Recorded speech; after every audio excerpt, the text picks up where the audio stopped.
सासू माँ शारदा अपनी काली रंग की बहू को कभी पसंद नहीं करती थी, इसीलिए बगीचे में ले जाकर केले के पत्ते में पुराना बासी चावल दाल उसे बैठ के खाने के लिए देती थी। फिर भी अनामिका खुशी खुशी शारदा को देखती थी। ये देखकर शारदा को बड़ा गुस्सा आता था और वो अपना गुस्से से दांत कटकटाते हुए कहती थी, किस बात से इतना खुश हो रही हो? मैं तुम्हें रानी बना के रखी हूँ क्या? तुम तो मेरे सामने नौकरानी हो। मैं जानती हूँ माँ जी, पर फिर भी मैं बहुत खुश हूँ। इस तरह कहने पे शारदा का गुस्सा अब आसमान छूने लगता है। वो अपना हाथ उठाती है मारने के लिए, पर वो मार नहीं पाती है और गुस्से से हाथ नीचे कर लेती है। अरे अनामिका, मैं तुम्हें बाहर वाले के तरह बर्ताव करती हूँ, बिल्कुल एकदम एक भिखारी के तरह यहाँ बैठ के तुम्हें खाने देती हूँ। तुम्हें समझ में आ भी रहा है कि मैं तुम्हारे साथ कैसा बर्ताव कर रही हूँ? हाँ, समझती हूँ माँ जी। इस तरह कहने पे शारदा बिना कुछ जवाब दिए मन ही मन सोचने लगती है, ऐसे नहीं चलेगा, टॉर्चर का डोज बढ़ाना होगा ताकि ये खुद से इस घर को छोड़ के चली जाए। इस तरह सोचकर शारदा घर के अंदर चली जाती है। तुरंत ससुर जी प्रसाद अंडा करी जो बना हुआ था वो लाके बहू को खाने के लिए देते हैं। अरे पिताजी, ये आप क्या कर रहे हैं? माँ ने अगर देख लिया तो? कुछ नहीं होगा बहू, मैं कुछ जवाब दे दूंगा। जैसे तुम्हारी सास गोरी चमड़ी वाली बड़ी बहू अमृता को पसंद करती है, मैं सोने के दिल वाली बहू अनामिका को पसंद करता हूँ। तुम्हें डरने की जरूरत नहीं। मुझे अपने घर में बहुत डर लगता है पिताजी। तो क्या तुम्हें सासू माँ के बर्ताव से बहुत डर लगता है? पिताजी, मैं खाना खा रही हूँ, मैं सच कहती हूँ, मुझे किसी बात का कोई गम नहीं, मुझे किसी से डर भी नहीं लगता। मेरी गोदनी अमृता को वो सम्मान नहीं मिलता है इस घर में जितना कि मुझे मिलता है। पता है आपको ये बात? बताइए ना पिताजी। अनामिका की इस तरह की बातें सुनकर प्रसाद बड़े ही आश्चर्य होकर उसे देखने लगते हैं।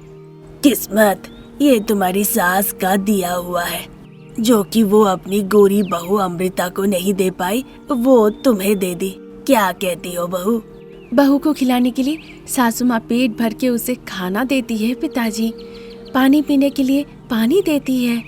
अनामिका की ये बात सुन के प्रसाद समझ जाते हैं कि सांवली रंग की अनामिका के मन में कितना प्रेम है। वो बहुत खुश होते हैं, अनामिका को हाथ जोड़ के प्रणाम करते हैं। ये देखकर, अरे पिताजी, ये आप क्या कर रहे हैं? इतनी तकलीफ और बुरी किस्मत होने के बाद भी मेरे घर में एक ऐसी इंसान है, मेरी बहू, जो बेटी से भी बढ़ के है, जो बस यही सोचती है कि ये घर कैसे भी ना टूटे। नहीं पिताजी, ऐसा कभी नहीं होगा। अभी आप जाइए, माँ जी आती होगी। अनामिका के कहने पर प्रसाद वहाँ से चले जाते हैं। अनामिका चावल और अंडा करी खाने लगती है। उधर गोरी बहू अमृता बिस्तर पे लेटी लेटी किताब पढ़ रही होती है। तभी फलों की टोकरी लेकर शारदा वहाँ पे जाती है। अमृता, बताओ तुम्हें कौन सा फल खाना पसंद है? मैं वो काट के तुम्हें देती हूँ। अभी मुझे फल नहीं चाहिए माँ जी, अभी थोड़ी देर पहले ही तो मैंने नाश्ता किया, मुझे भूख नहीं लगी है। भूख लगेगी तो मैं फल खाऊंगी। अरे अरे, ऐसा कहोगी तो मैं नहीं सुनने वाली। कुछ न कुछ फल तो खाना होगा, नहीं तो जूस ही पी लो। बोलो, किस फल का जूस पियोगी? मैं अभी तुम्हारे लिए वही बना दूंगी। मुझे जूस नहीं पीना माँ जी। ये सब कहने से नहीं चलेगा बहू, मैं जूस बना के ले आती हूँ, वो तुम्हें पीना ही होगा। शारदा जब इस तरह से जूस के लिए जिद करने लगती है तो अमृता संतरा दिखाते हुए कहती है, इसका जूस पीऊंगी मैं। ठीक है, मैं अभी बना के ले आती हूँ। इस तरह कहने पे शारदा वहाँ से किचन चली जाती है। वहाँ जाकर वो ऑरेंज जूस बनाने लगती है। प्रसाद हॉल में खड़े खड़े देख रहे होते हैं। बड़ी बहू के लिए क्या? हाँ जी, टिफिन खाए हुए 1 घंटा हो गया ना, इसीलिए जूस लेके जा रही हूँ। इस तरह कहकर शारदा अमृता के कमरे में चली जाती है। प्रसाद वहीं पे खड़े रह जाते हैं। शारदा का मजाक उड़ाने के लिए प्रसाद के दिमाग में एक तरकीब सूझती है। वो मुस्कुराते हैं, कमरे में जाते हैं। अमृता तभी जूस पी रही थी। प्रसाद घबराते हुए, अरे शारदा, ये तुमने क्या किया? इस तरह कहने पे शारदा और अमृता उन्हें आश्चर्य होकर देखने लगती है। क्या हो गया जी? क्या हो गया पिताजी? शारदा, डाइनिंग टेबल के रखे हुए फलों से तुमने जूस बनाया है क्या? हाँ जी। ये क्या किया शारदा? उन फलों में तो मैंने छिपकली देखा था। इस तरह कहते हैं बस अमृता उठ के जाके उल्टियाँ करने लगती है। शारदा का मुंह लटक जाता है। ये देखकर प्रसाद मुस्कुराते हैं और वहाँ से चले जाते हैं। थोड़ी देर के बाद किचन में अनामिका थी, उसके पास शारदा जाती है। अरे मेरी काली बहू। कहिए माँ जी। घर का काम काज खाना पकाना हो गया? हाँ सब हो गया है माँ जी। फिर आओ मेरे साथ। लेकिन कहाँ माँ जी? अगर नहीं बताऊंगी तो नहीं जाओगी क्या मेरे साथ? क्या कह रही है माँ जी, मैं जरूर आऊंगी। जान देने को कहेंगी तो भी मैं देने को तैयार हूँ। बहुत बड़ी बड़ी बातें कर ली, चलो। इस तरह कहकर शारदा अनामिका को लेके जा ही रही थी, तभी अमृता कहती है, सासू माँ अनामिका को कहाँ लेकर जा रही है, जबकि उसे पसंद नहीं करती। शारदा अनामिका को लेकर वहाँ से चली जाती है। थोड़ी देर बाद एक घर जहाँ बन रहा था वहाँ शारदा और अनामिका जाके खड़ी हो जाती है। माँ जी आप यहाँ पर लेकर आई, ये किसका घर है? तुम जान के क्या करोगी? जो मैं कह रही हूँ वो करो। ठीक है सासू माँ, इसके अलावा अगर एक और शब्द मुंह से निकला तो मैं जान ले लूंगी। तुम यहीं रुको। इतना कहकर वो दामोदर के पास जाती है जो कि घर का कामकाज दिया करते थे। वो अनामिका को दिखाती है और कुछ कहती है। तब तक गोरी बहू अमृता वहाँ पे आ जाती है। वो दूसरे घर के पीछे जाके छिप जाती है और शारदा को देखने लगती है। मेरी सासू माँ मेरी देवरानी अनामिका को लेकर यहाँ क्यों आई? अब उससे वो क्या करवाना चाहती है? ऐसा सोच ही रही थी कि शारदा जो दामोदर के पास खड़ी थी वो अनामिका को बुलाती है। अनामिका इधर आना। इस तरह बुलाने पे अनामिका उनके पास जाती है। देखो बहू, मैंने इनसे ठीक से बात कर ली है और पैसे भी ले लिया है। ये जो ऊपर दिख रहा है ना, ऊपर में जाके इन ईंटों को पहुंचा कर आओ। इस तरह कहने पर अनामिका उन ईंटों को देखती है। चंदन वहीं पास में खड़ा था। वो 50 केजी के ईंटे एक जगह भर देता है। अनामिका उन ईंटों को देखकर बहुत डर जाती है। माँ जी इन्हें देख के तो लग रहा है कि इनका वजन बहुत ज्यादा होगा। बस देख के ही भारी लग रहा है, इनके ज्यादा वजन नहीं है, बस 50 केजी ही वजन है। इस तरह से कहने पर पहली बार अनामिका के आंखों में आंसू आ जाते हैं। अरे तुम अकेले उठा पाओगी या फिर मैं मदद करूं? थोड़ी मदद कीजिए ना। इस तरह से कहने पर वहाँ पर प्रसाद, विनोद, रमेश और अमृता सभी लोग आके हाजिर हो जाते हैं। उन्हें देखकर शारदा दामोदर के पास चली जाती है। प्रसाद दामोदर को पहचान लेते हैं। यहाँ क्या कर रही हो शारदा? बताओ माँ, अनामिका को तुम यहाँ क्यों ले आई हो? क्या बात है, आज सभी की आवाज ऊंची हो रही है। मेरे लिए तो हाथ भी उठ सकते हैं, उठा के दिखाओ क्या? प्रसाद इस तरह से कहने पर दामोदर वहाँ पे आ जाते हैं। प्रसाद बाबू कैसे है? ठीक ठाक ना? दामोदर कैसे हो? उस दिन आपने ही मुझे पूरा भरोसा दिया था, तब जाके आज मैं बिल्डर बन पाया हूँ। लेकिन ये सब हटाइए, ये लोग कौन है? दामोदर बाबू, ये मेरी पत्नी शारदा है, ये छोटी बहू अनामिका और ये बड़ी बहू अमृता। ऐसा क्या? फिर शारदा मैडम क्यों चाहती है अनामिका को मार डालना? दामोदर की इस बात को सुनकर सभी लोग आश्चर्य रह जाते हैं। सभी शारदा को सवाल करने लगते हैं। इस महान इंसान की वजह से ही घर का सिलेंडर ब्लास्ट कर गया था और इतने सारे घाव लेके मैं अस्पताल में थी। फिर मैं इस काली बहू को क्यों छोड़ूं? बिना मारे इसे मैं कैसे छोड़ दूं? तुम ही लोग बताओ। माँ, आप अनामिका को गलत समझ रही हैं। उस दिन मेरी ही गलती थी किचन में, अनामिका की नहीं। मैं चाय बनाने के लिए गई और अचानक से मुझे एक फोन कॉल आ गया और गैस ऑन करके मैं वहां से चली गई। हाँ माँ, उस दिन जो गैस सिलेंडर ब्लास्ट हुआ था वो अमृता की वजह से। इसमें अनामिका ने कुछ भी नहीं किया, उसकी कोई गलती नहीं है। ये बातें सुन के शारदा कुछ कह नहीं पाती है, बस उसकी आंखें भर आती है और वो दुखी हो जाती है। शारदा वहाँ से चली जाती है। सभी लोग बड़े ही आश्चर्य होकर देखने लगते हैं। सिर्फ प्रसाद और अनामिका समझ पाती है कि आखिर में शारदा वहाँ से क्यों चली गई। अनामिका शारदा के पीछे पीछे भाग के जाती है। माँ जी, मैं आप पर बिल्कुल नाराज नहीं हूँ। कभी कोई बेटी अपनी माँ पे नाराज हो सकती है क्या? आपको सारे सवालों का जवाब मिल गया है, आपका दिल साफ है, यही बहुत बड़ी बात है माँ जी। अब ये सब छोड़िए, चलिए हम सब घर लौट चलते हैं। अनामिका के इस तरह से कहने पर सभी लोग एक साथ खुशी खुशी घर लौट जाते हैं। अनामिका का रंग काला होने की वजह से शारदा के मन में बहुत गुस्सा था, पर अब वो सारा गुस्सा मिनटों में खत्म हो गया। शारदा बड़ी बहू अमृता और छोटी बहू अनामिका को एक समान देखने लगी और खुशी खुशी जीवन बिताने लगी। शारदा के घर से थोड़ी ही दूर पे एक पेड़ के नीचे तेज नाम का एक लड़का विसल लेकर खड़ा था। तेज का चेहरा शारदा के घर के तरफ था। वो शारदा के घर को देख रहा था। शारदा जैसे ही घर से बाहर निकल के ताला लगा रही होती है, तेज देर ना करते हुए विसल बजाता है और वहाँ से भागने लगता है। वहाँ आसपास जितने भी लोग थे वो जल्दी से दरवाजा बंद कर देते हैं। थोड़ी देर बाद तेज अपने घर पे जाके विसल बजाना बंद करता है और वो भी दरवाजा लगा देता है। शारदा जब उसी रास्ते से चलते हुए जा रही होती है, वो सारे घरों को देखती है कि सारे घरों के दरवाजे बंद हैं। ये क्या हो रहा है? 2-3 दिनों से देख रही हूँ, जब भी मैं घर से बाहर निकलती हूँ एक विसल की आवाज होती है, फिर सभी लोगों के घर के दरवाजे बंद हो जाते हैं। मुझे तो लग रहा है ये कुछ परिकल्पना है, इसका पता लगाना होगा। इस तरह सोचते हुए वो रास्ते में चलते हुए जाती है। तभी घर के बाहर कमला ताला लगाते हुए दिखती है। अरे कमला, तुम दरवाजे पे ताला क्यों लगा रही हो? ताकि तुम ना आओ शारदा चाची। तुम ताला लगा रही हो ताकि मैं ना आ पाऊं, लेकिन क्यों? शारदा चाची आप बहुत बात करती है, जब देखो तो बात ही करती रहती है। बात करना तो अच्छी बात है ना? जितनी जरूरत हो उतनी बात करो तो कोई दिक्कत नहीं है, पर आपकी तरह नहीं। आप तो जब देखो जहाँ देखो बस बातें करती रहती हैं। आप तो आसपास की चीजों को भी नहीं देखती हैं। बात करना भी गलत है? अगर आप ज्यादा बात करें तो वो दिक्कत है। आप हम सभी से इतना ज्यादा बात करती है, पर अपनी बहू से क्यों नहीं बात करती है? उससे बात करने में आपको क्या परेशानी है? अरे कमला, मेरे घर में जिससे भी तुम बात कर लो बस उससे समस्या ही समस्या है। कभी कोई ना हंसी ना मजाक, जब देखो तो रोना धोना। वो तो हंसना ही नहीं जानते हैं। वो तो नहीं पता, लेकिन आज मुझे बहुत काम है चाची। इतना कहकर कमला घर के अंदर चली जाती है। शारदा वहाँ से पार्वती के घर के तरफ जाती है। रास्ते में उसे शगुन मिलती है।